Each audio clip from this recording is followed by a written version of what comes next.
I'm so excited that you're here. You're saying that, you typically work on the back end. So it's always nice to have folks who do so much hard work on the back end to come to the front end also. Yeah, I'm excited. This is very new for me, but I'm ready to dive in. I always have good conversations with you. And then my senior year of college, I saw the movie Inception. And I walked out of that movie and I was like, I either want to be an architect and go that route, take my interior design and go through the architecture route, or I want to work in movies. And looking back, the storytelling had always been a part of me. It had always been a passion of mine. But when I genuinely tell you, until I was in my early 20s, I had no concept that that wasn't a job to me. Like TV was just something I enjoyed. So after college, I went to film school in San Francisco and studied being a producer and did the whole thing. My first job out of it was Steve Jobs, not the Ashton Kutcher one, but the one with Michael Fassbender. And I was in the office working on set, doing all of that. And it was incredible. I loved it. I moved to LA afterwards and worked in film and television for about 5 years-ish and did all of that. Again, storytelling. And then I was on my way home from work one day and I got rear-ended and I really messed up my back. And so working on set and being very active and having all that just really wasn't an option. So that's fast forward 2017, I moved home. And at that point I was like, I don't know what I'm going to do with my life. Like I've spent all this time. I felt like I had finally found my thing. And then it just changed overnight. And that was about the time that people started making money on social media. And so I started running social media accounts for nonprofits and businesses around my town and just very small accounts. I had no idea what I was doing. I was just kind of posting and watching a lot of Gary Vee, kind of gleaning as much information as I could. And then we actually met right before I moved to New York. We sat down, I did an interview. We were just talking about this. And so that was really cool. And then a couple months later, I literally, when I tell you, I was so broke. I car repossessed, couldn't pay my rent, couldn't figure stuff out. I was trying to start an agency, starting a business, trying to figure that out. And I literally had no idea what I was doing. And Gary, I was watching all his content, trying to keep my mind going. He announced the launch of Empathy Wines. And they basically put out a corporate promo video. And I watched it and I was like, this is not shareable. This is not something I would share. It's not something I would enjoy. Which looking back, that wasn't the purpose of the video. They were looking for corporate sponsors. But in my naive moment, I was like, oh, I can do better. Stayed up all night, edited a video together that was a 90-second trailer. I think it's 60 seconds.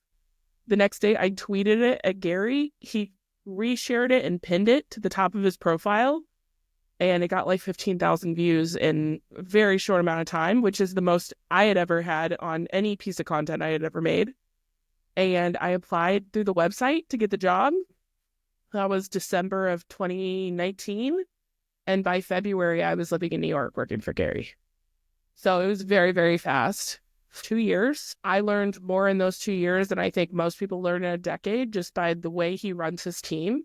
And then the pandemic happened. I was living in an apartment that was 600 square feet. I had 6 roommates and I was like, whoa, I'm not riding out a pandemic in this.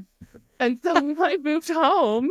I was like, no, thank you. I was a block and a half away from where they put the field hospital in Central Park. I was like, whoa, there's no way this is going to get better.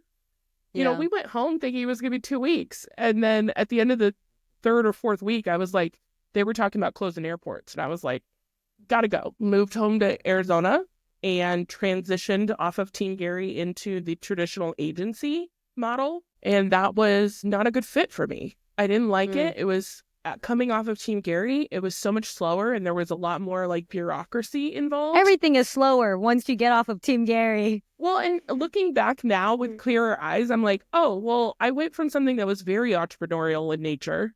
How he runs his team is just very entrepreneurial. And then I went into this very classic advertising, which was never my forte. I didn't want that.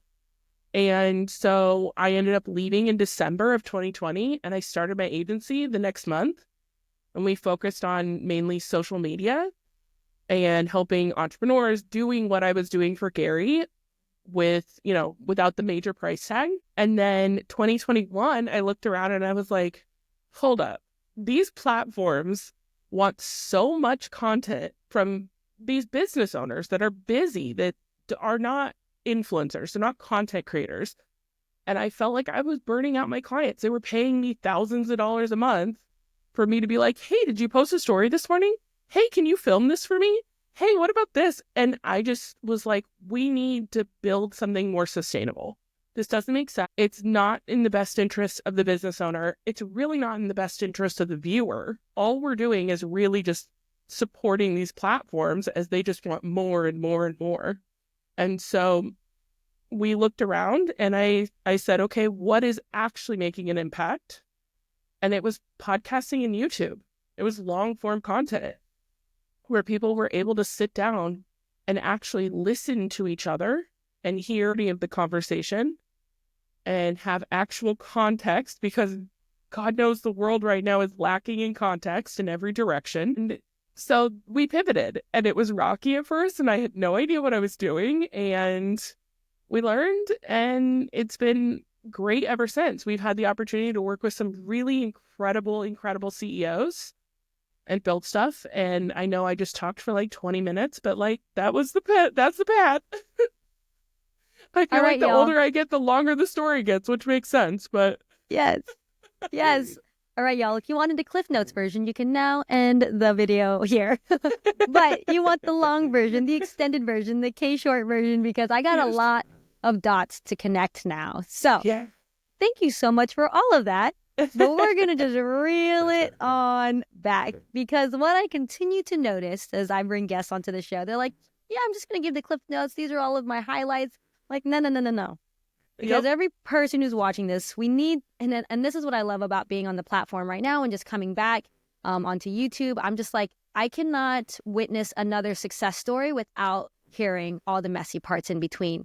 So reposture yourself and be like, all right, K-Short wants a little bit of messy. She wants a little bit of dirt and clouds and dirt. Come on now.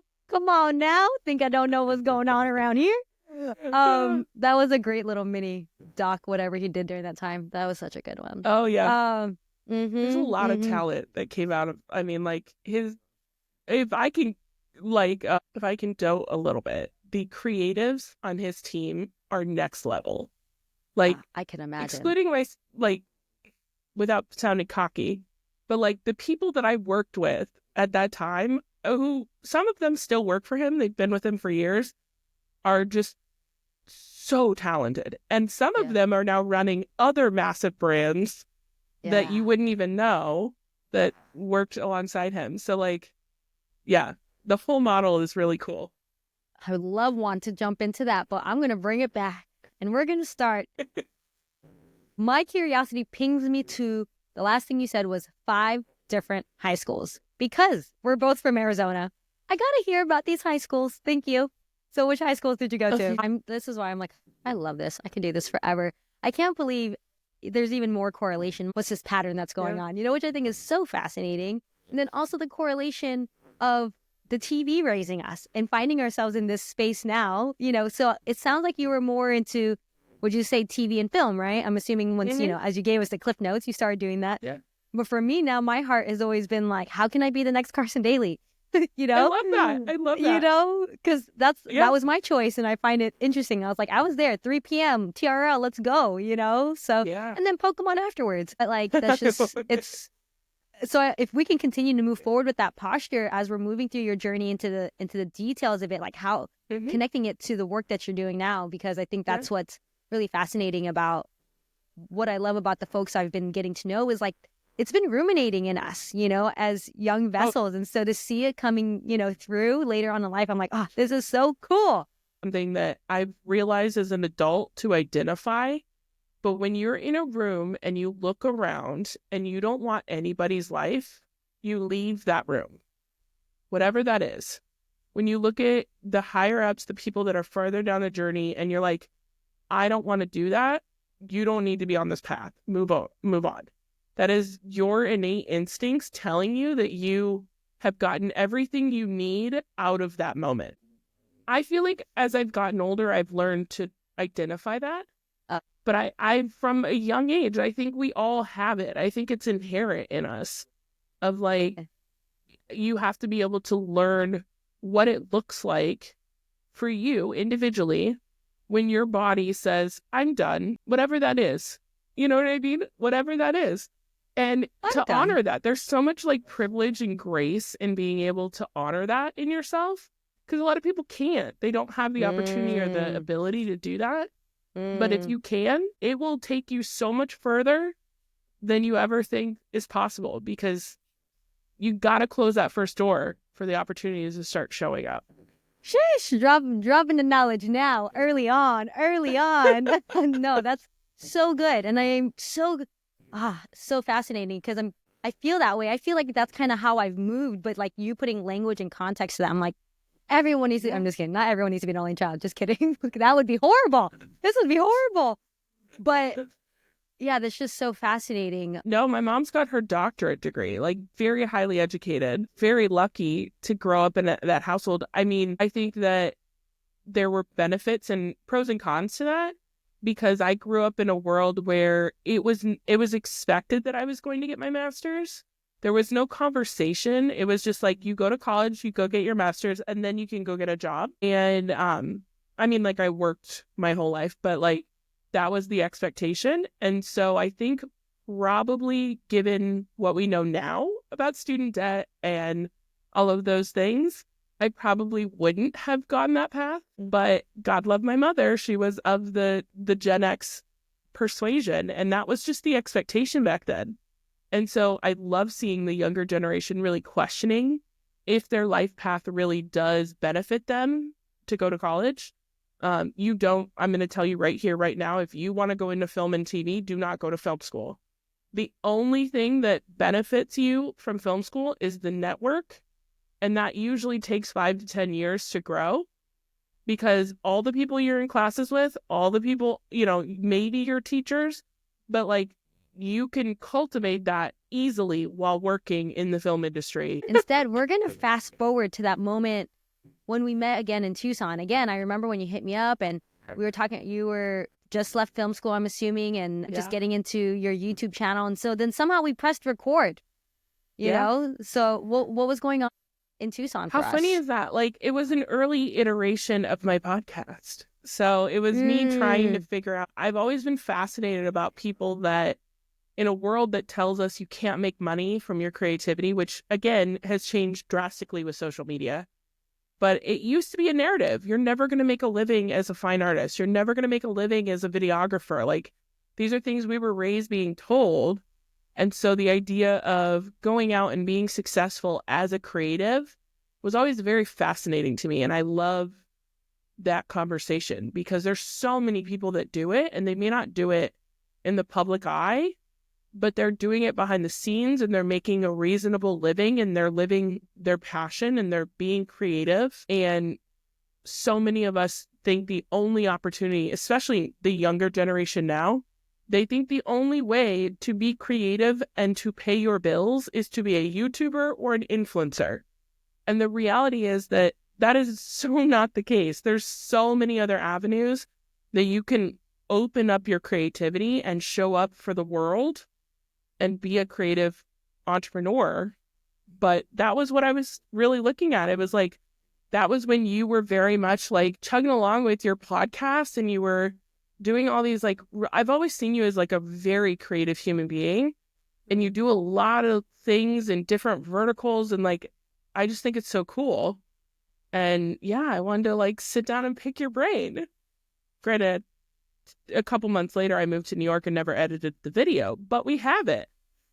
So when you become Carson Daly, you let me know, because I'll have some footage we can bring back. I had a friend that said this to me one time, that creativity is like a washcloth.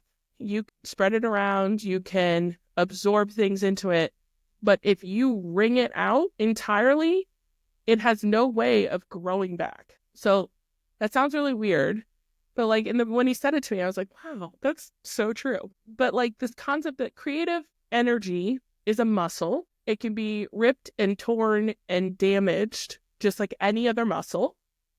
And we are currently doing a 10 plus year hit workout. Like that's what social media is to us right now. We are running full speed on a treadmill and wondering why people are falling off the back. It's true.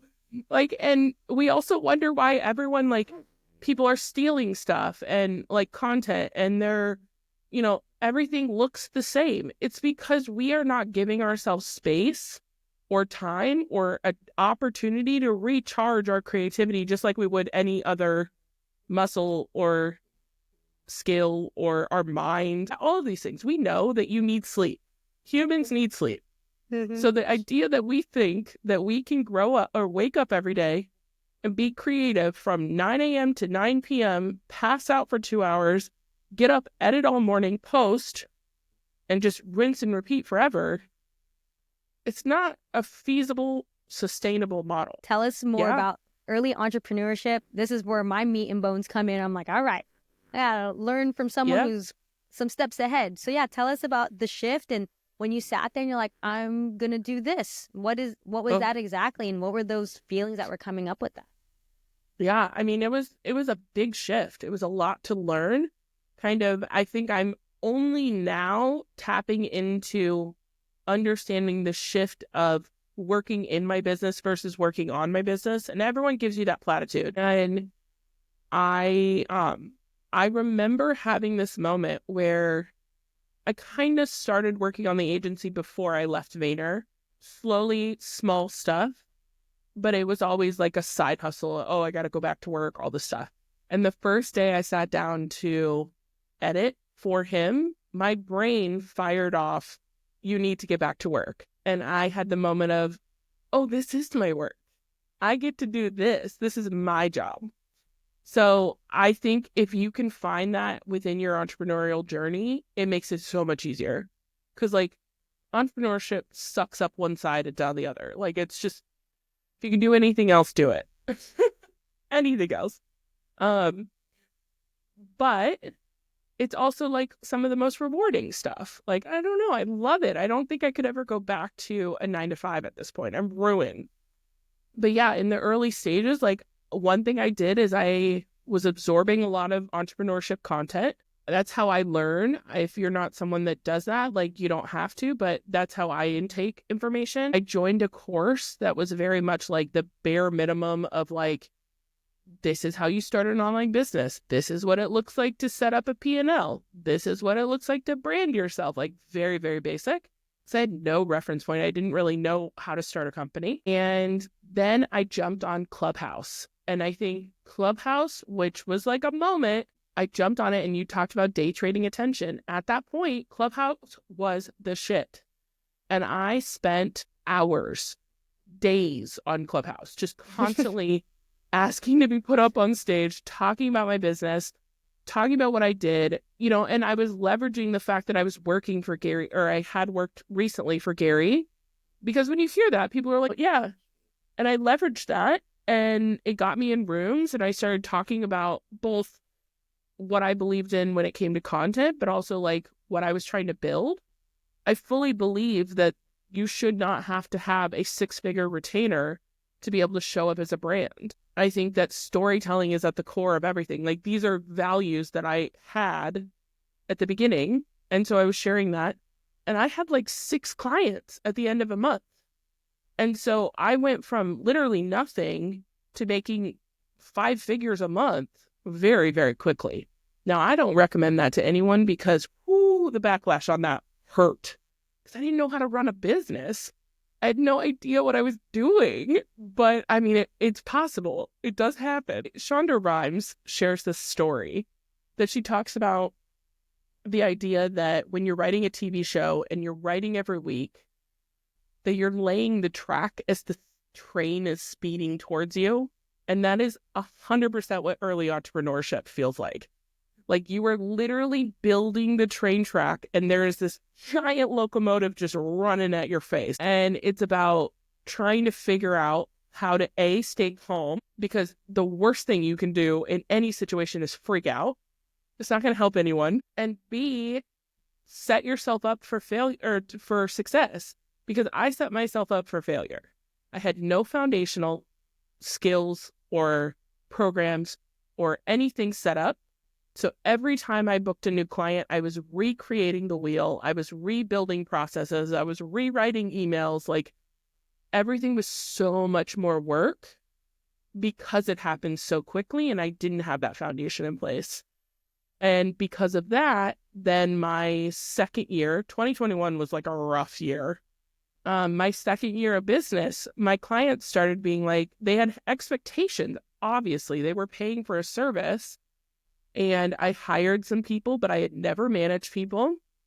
And so I just kind of went, I assumed that everyone showed up to their job the way I showed up to my job, which has always been someone that's like, I just want to people please. I just want people to like me and I want to do a good job and all of that kind of stuff. And it was my first time really being exposed to people that were like, this is the paycheck and I'm not worried about it. And I hired some of those and I wasn't monitoring what I needed to monitor. And we lost like a lot of clients very quickly. I went from a $10,000 to $20,000 a month client base down to like 3. And because my foundation wasn't in place and wasn't strong, I had no client acquisition and I didn't know how to get new clients. And I was still in the works of, I was editing videos and it was a very tumultuous time. And the train caught up to me and it hit me head on and it hurt like a mofo. So I just, I got to a point where December of that year, I was like, I don't know how I'm going to pay my rent. Like, it had gone from like making so much money and doing more money than I had done in my entire life to like not being able to pay rent. And I had to then take it back to the studs and be like, okay, what do I need to do to make this business sustainable and to make it where it's an equal exchange for time, effort, money, making sure that what we put out is what they're paying for. Do not work for free. I have a tendency to always wanting to give stuff away for free because I'm trying to validate my accomplishments and my skill set. And it does the exact opposite. When you work for free, people assume you can't charge. And so it's like you end up working for free will get you endorsed, but it will not get you respect. And so that's the difficulty of it.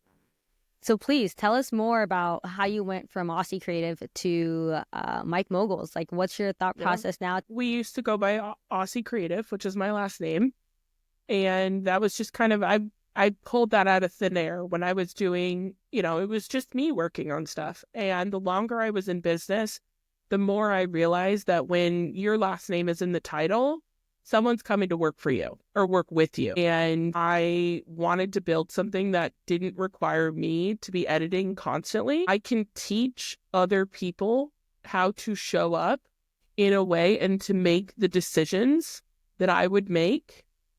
And I can also hold space for the fact that they might be better at something than I am.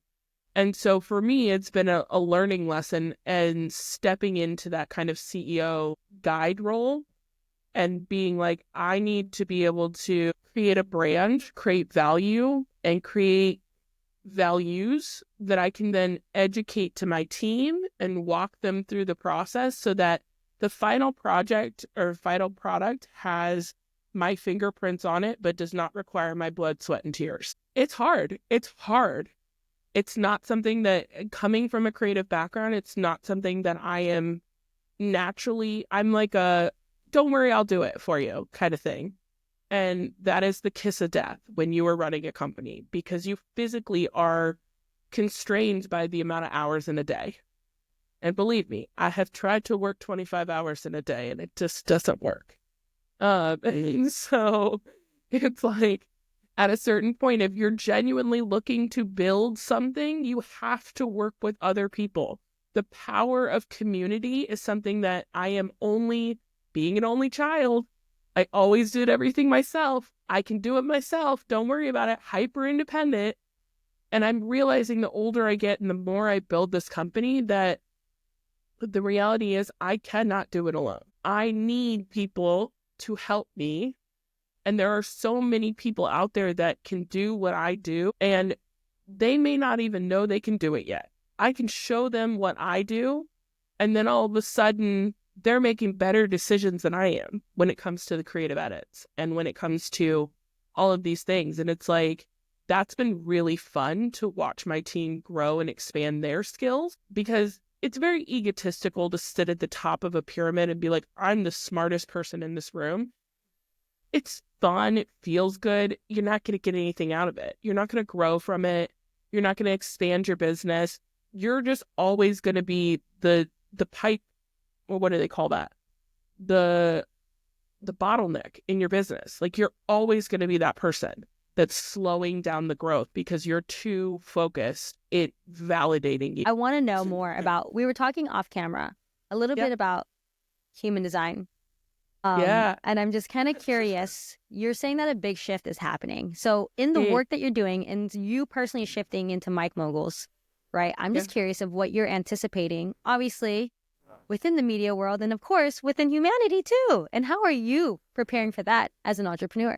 I mean, I think that whether it's, looking around the political landscape, the geopolitical landscape, the astrological landscape, the I Ching, the human design, like, we're coming up on a time where big things are changing. I mean, you don't have to be woo-woo to look around and realize that, like, there's large shifts happening. And in my opinion, I think that we have gotten so far away from our natural state of who we are that there has to be a course correct. We don't talk to each other anymore. We have rising depression rates, rising suicidal rates among young people. Like, our society and our world as a whole is not naturally where we're not built to thrive in this type of society. Whether or not, I mean, I'm not Nostradamus, I don't know what's coming, but I just feel like I'm seeing more and more people trying desperately to return to a world that feels a little more natural. We're seeing a rise in podcasting. We're seeing a rise in long form content. We're seeing a rise in more people not saying they're red or blue, but rather moderate. More people wanting to find that unity in that center, which I think is very human. Like, we are built to build connections. There's a really great book called Homo Sapien, which talks about, like, kind of the concept of how humans came to be. And we are built, our brains are built to create myths, whether that is the myth of value around money or the myth of, you and I both like the same sports team, so we may not know anything else about each other, but I like you because you like the Red Sox or whatever it is. Our brain is built to build those connections. And our society has done a great job in isolating us, because the most beneficial person to capitalism is someone that has zero connections and has to go buy everything. Like, it's just built for them. So if you don't have a family to watch your kids, you're paying for daycare. If you don't have a community to help you when you're sick, you're paying for medical care. We have profited on the disconnection of people, and you see people fighting so intensely to get back to it. And everyone's saying, like, we're the most divided we've ever been as a nation in the US. And the reality is, yes, but when you start looking at the micro pockets, people are really trying to build those connections again. And so, like, for me as an entrepreneur and a content creator, my role in that is I want to help people have those conversations. When you think about, like, podcasting is the most, like, visceral thing we can do, like, the most tapped in thing we do, because this is a very weird reference, but there's a line in Vampire Diaries that has always, like, I know it's really random, but there's this guy that's supposedly, like, thousands of years old, and he picks up a book And he looks at the book and he says, before books, people had memories. And it's this concept of like, before social media, we had whatever. Before this, we had whatever. But the reality is, before all of it, we were sitting around a fire telling stories. That is our base center. And so what is this other than sitting around a fire telling stories? That's what has always drawn me to podcasting. That is so crazy because that's literally a reference point I've been using for probably the past year. And I have yet to make a video on it. But yes to that. I only say that because I had the chance to speak to some first years at USC. You're great for that. I think you would have been incredible. Yeah, that doesn't surprise me at all. Thank you. But literally, I created this whole storyline through my Instagram page. And the first two, so I created the story through each post was kind of like a different part of the season. And the first post was intentionally, and it was people sitting around the campfire. And so the thought process is that the reason why we're all on social media is because it's the new campfire. The problem is we don't know the difference between feeling warm and being burned, and we're getting burned by it, you know? And so that's why I'm like, it makes so much sense that we're addicted to it. And I just think you're the first person. I'm like, it's an only child thing. We have too much time to reflect and observe and see what's going on in the world. Oh, I agree.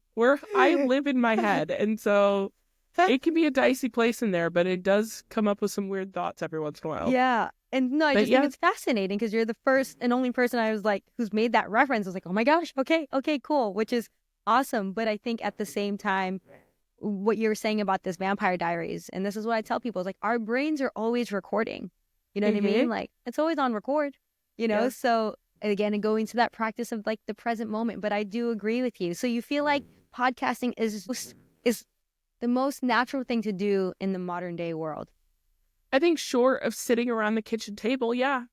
You know, I think that we have been so inundated. I just listened to something the other day that was really interesting. It was someone talking about how never before, maybe it was Scott Galloway, talking about never before have we had so many demands put on our life as humans. You get 80 years. And it used to be that you woke up in the morning, you went out, you plowed your farmland, you came in when the sun set, you spent time with your family, you fell asleep, you had babies, you died. Like that was the thing. And now it's like there's so much expectation. It's like somebody put on fast forward and we got stuck.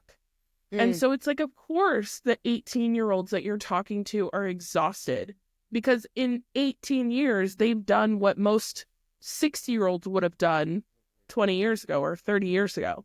And so it's like we are so craving depth and connection. We were able to live one life. And I feel like now with everything, we're living multiple lives all the time. Of course, we're exhausted and burned out and sick and unhealthy and all of these things. It's like you can't do that. So I think that content creation wise and humanity wise, hopefully, I'm hoping for this, that we will get back to center. We'll go back to, my grandparents were married for like 65 years. My grandmother was a raging Republican. My grandfather was a union worker, blue Yankee Democrat. They loved each other desperately. And I don't think you could see that today. I don't think it's something that we have gotten so off kilter that we can't see past whatever the hot button issue is right now. And I think we're going to get back to middle where things are a little slower, hopefully. Let me ask you this, because this is my last question before I go into the last two questions of entrepreneurship. Because I was like, man, I should have known better. Should have known better that Danyah and I was not. But it's good though, right? Like that's the best part about this is that there's history about this, there's background about this, and it's like, oh, this is where we're at. And I love hearing the perspective, you know, and the observations, because I'm just like, oh, so fascinating. But my question for you is, from your observation and from also your craving, what kind of content are you craving to see in the internet landscape? I have been watching, I always used to tell my clients, I'm like, to not record, you are not Joe Rogan. Like, he's been recording since 2006. You don't need a 3-hour podcast. And until you know how to manage a 3-hour podcast, it's going to do nothing but hurt you. Joe Rogan has 20 years of experience in sitting across from someone and maintaining a dialogue for 3 hours. I would not have taken this call with anyone but you, because I know you could talk for 3 hours. I know that we will have a good conversation for 3 hours. Anyone else, I would have been like, so can we make this like a 45-minute thing? Genuinely. And so I think most people default to what's already been successful. But I always push back on that. I always said like shorter and concise is better. I'm not necessarily doing that anymore. I'm saying if you want to talk 3 hours and the content is valuable, there is somebody somewhere that is going to sit there for 3 hours and listen to it. I just finished a 2.5-hour podcast that I enjoyed every second of. And at the very end, the guest said something that I was just like, what? And I don't regret the podcast, but like it showed me, it further enforced the idea that you can listen to someone, find commonality with them, and then completely disagree with them, but not regret the value. Well, I'm looking for more in depth. I'm tired. I'm so exhausted of the headlines and the clickbait and the lies. And it's just so easy for people nowadays to force narratives and create fake stuff. And it's only going to get worse with AI, that I trust my mind and my opinion wholeheartedly, because I know I'm not lying to myself. And so I need to go in and do the due diligence of critical thinking. It's exhausting in our day and age, but like I want to hear it from the horse's mouth. If I watch a 2-hour podcast from you, I'm going to get most of the story. If I watch a 30-second clip from you, I don't know you from Adam. And so that's why when my clients are like, should I be focusing on podcast or social media? I'm like, I would rather take a podcast clip from a longer conversation that they can then go to and get an experience of who you are than you create 1,000 30-second clips. Because how often are you scrolling on social media? You like a clip and then you don't even know who it was. I reference that back to like when we used to watch commercials during the Super Bowl. I mean, I don't do that anymore. I guess people still do. But like you'd watch this like great, hilarious, spunky commercial. Who made the commercial? Do you know? No? Okay, cool. That was super effective use of $5 million. You know what I mean? It's the same concept. It's like you got to build the depth. Yeah, I love that. I love so that. I'm looking for depth. You're looking for depth. I think a lot of people are looking for depth. And so I'm curious, this is my last question, I think, in terms of your expertise is like, when it comes to podcasting, when it comes to marketing, what tips can you give for folks in terms of moving into creating content that's more in depth? Do it with a purpose. After 5 years of working with people that are getting into the content game, I can tell you that there is a process that most people will go through. It's, I want to be a content creator, therefore I need to know all the ins and outs of content creation. I'm looking for a strategy. It's not effective. So people tend to get stuck in the moat that is, I'm going to watch everything and learn everything about content creation. I'm going to spend hours learning how to post an Instagram reel. And it's like, the reality is you don't want a strategy, you want a purpose. Because a purpose shows up whether you know how to do it or not.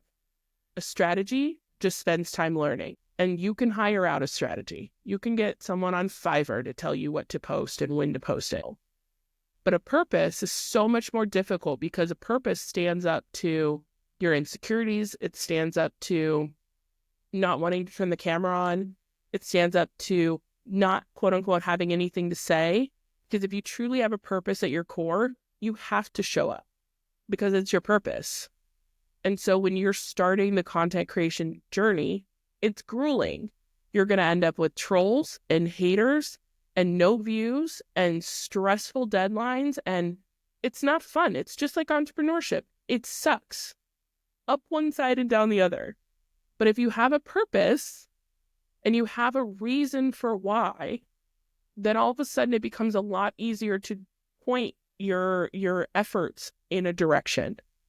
And so the reason that most people don't make it past 21 episodes of a podcast is because they lack purpose. They want to get on, they want the validation of having a successful podcast, but they don't have a purpose behind what they're doing or what they're talking about. And having a good purpose, I could teach anyone strategy. I cannot give everyone a purpose. And the best, most successful podcasts I've seen are people that just have that fire in their heart, that they're like, I just really got to talk about Teletubbies. Like, whatever it is. You know what I mean? And like, those are the people that you see with like 200 episodes about Teletubbies. And I'm like, okay, cool. You have 200 episodes. You're not getting the views. Now that you have a purpose, your why, let's pile a strategy on top of that. Don't do it the other way around, because the best thing you can do when you, specifically on a podcast, the best thing you can do is have conversational skills. And if you can sit down and you can have a good conversation with someone that you may not understand or agree with or know anything about, you're going to go 10 times farther than someone that has the most beautiful setup and the great cameras and the beautiful lighting. That part. Well, it's not counterintuitive to who we are. People know how to talk to each other. It's counterintuitive to the steady stream of courses and coaches that we've been fed over the last decade of saying, I've got the secret tip to success. I'm going to tell you right here, right now, the secret tip to success is a lot of work and consistency. Period. Thanks.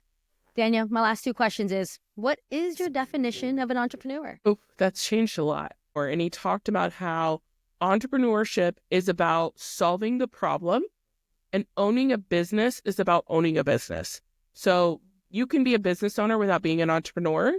An entrepreneur looks at, and he used this great reference of Porsche may be really good at creating a part of the car, but most people don't need like a transmission by itself. So all of these aspects to create this really great car that's built for the audience they're selling to.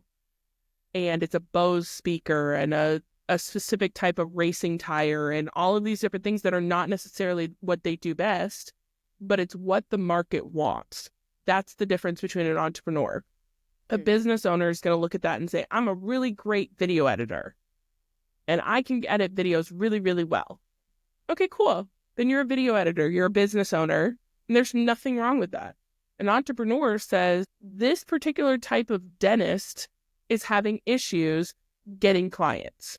So we're going to work with an ad agency and a videographer, and we're going to source everything into one to sell the result versus selling the product. And when I heard that, I was like, damn, he said it way better than I ever will.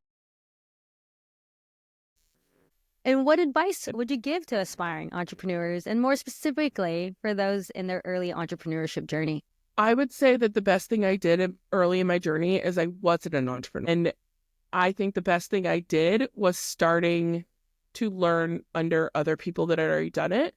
I think too many of us try and dive off the deep end too soon, when the reality is, think about all the like random little jobs that you've had, that you've gleaned information that you're now taking into your entrepreneurial journey.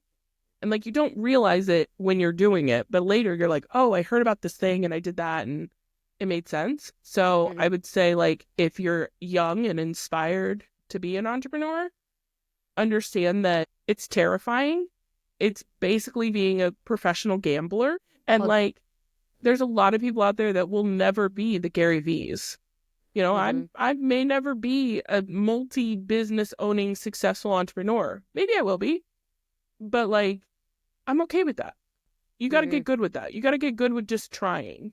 But also, like, learn first. There's nothing wrong with getting a job in your 20s with the intention of starting a company in your 30s. I'm so grateful that I didn't start my company until I was 30. Because I feel like had I started at 20, 22, 23, the first time I tried, it wouldn't have gone well. I had a lot of growing and a lot of learning to do, you know? Danyah, is there any last words, things that are kind of ruminating in you that you'd like to share with us before we hop on out of here? I feel like I talked so much on this podcast. Sometimes there's always this little ping where like some epiphanies kind of happen while you're also, in the midst of the conversation. So I just wanted to leave some room and space for that. Yeah, no, I love that. I think that I'm excited to dive into your other interviews because I want to acknowledge you because you were just like a really incredible speaker and conversationalist, and I told you this before, but like, if you guys don't know K-Short, like, you show up to every conversation and every interaction with like a level of authenticity and just like I don't know, it's just very cool. You've got like really cool vibes and you've been this way since college. I remember like, God, were you like dancing on a stage at Y'all better college stop. now? Y'all better stop right now. Danyah. But I just This remember interview looking is at you done. being like, God, that is a cool human being. Like, it's rare to find people that young that are like that centered in who they are. And you've always been that way. So like, I'm excited to listen to more connecting the dots. Hey, thank you so much. Y'all don't look for that video. I know that video's out there. Thank you so much for being on the show. Seriously, for just like taking the time and sharing your journey. It's been so fascinating. I'm so excited about the things that you've done and already accomplished, like just the beginning. And it's just so exciting to just like witness your journey and like what's next for you in MicMoguls. Like, I'm so excited. And even more so, who you're serving. I'm just like, what I thought about, I was like, there it is, college town, brought back full circle in terms of who we want to magnify. Magnify in the world. And so just want to say thank you so much for being on the show. And also just thank you for doing that work. And again, I'm on the same page with you. It's like, we need to magnify more good, y'all, because it is messy out there. So I love that, there's a similar path in that way. And so, I mean, you let me know if there's anyone that I need to be interviewing and getting to know, like, let me know, because we need to continue to magnify them. Done.